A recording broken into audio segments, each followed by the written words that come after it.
Welcome to NCLEX Map, where we connect physiology to clinical judgment. Today, let's dive into the sodium-potassium pump, the unsung hero of our bodies. This pump is crucial for every nerve impulse, heartbeat, and muscle contraction. The sodium-potassium pump, or Na+K+AT pace, is found in nearly every cell.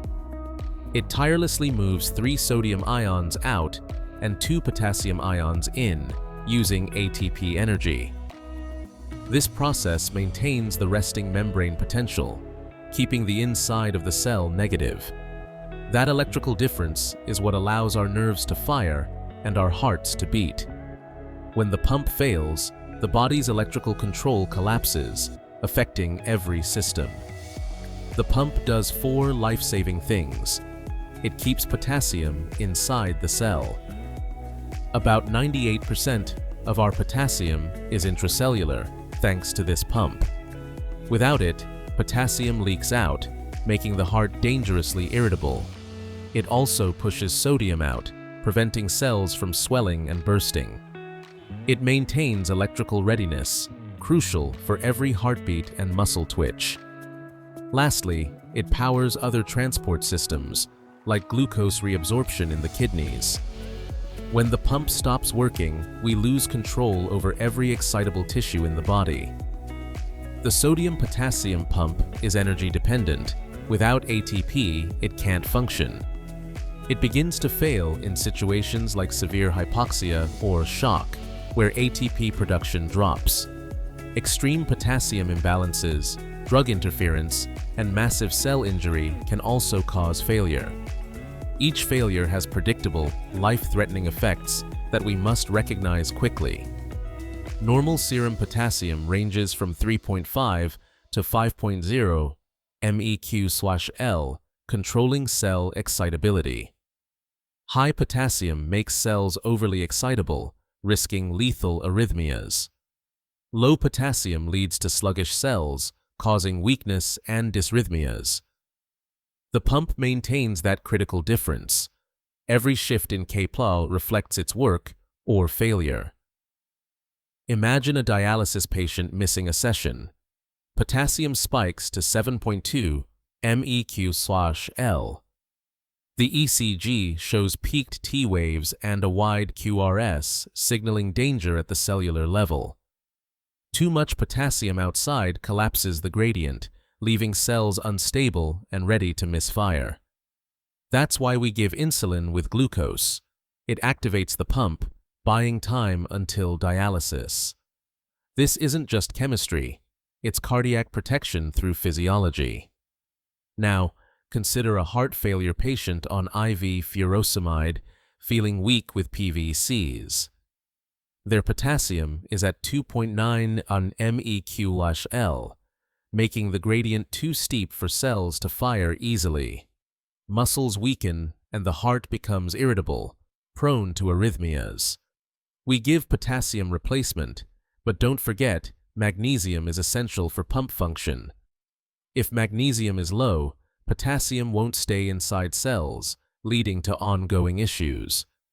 Dioxin toxicity directly inhibits the sodium-potassium pump in cardiac cells. This causes sodium to build up, increasing calcium and improving contraction, useful in small doses. But in excess, it leads to nausea, dizziness, and slow, irregular rhythms. Low potassium worsens toxicity by increasing digoxin binding to the pump. If your patient on digoxin shows bradycardia and visual halos, hold the dose and check potassium. When oxygen stops, ATP production collapses, halting the pump's function. Sodium builds up inside cells, causing them to swell, leading to cerebral edema or arrhythmias. That's why rapid oxygenation and perfusion are critical in emergencies. In crush injuries, muscle cells rupture, spilling potassium into the bloodstream. The pump can't hold potassium in if the membrane is gone, risking sudden hyperkalemia. Immediate IV fluids and cardiac monitoring are essential in these cases. In diabetic ketoacidosis, lack of insulin suppresses pump activity, causing potassium to leak out. Serum levels may look normal or high, but total body potassium is actually low. When insulin therapy starts, the pump pulls kPos back into cells, risking a potassium crash. That's why we replace potassium early, even when initial labs look fine.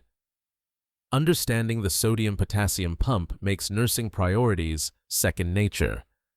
Abnormal potassium means cardiac monitoring. Hypoxia or hypotension threatens cellular life.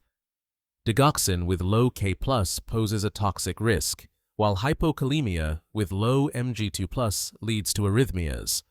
You're not just managing labs, you're protecting the body's electrical engine. When the pump is in trouble, watch for new irregular rhythms and sudden muscle weakness. Mental status changes after hypoxia and bradycardia. With digoxin therapy are red flags. DKA patients dropping potassium fast after insulin need immediate attention. The sodium-potassium pump isn't just a textbook detail. It's the heartbeat behind life itself. When it works, cells communicate. When it fails, systems collapse. Every time you assess potassium or monitor a cardiac rhythm, you're managing this pump. Protect the pump, and you protect the patient. If this helped you connect physiology to nursing judgment, like, share, and subscribe to NCLEX Map.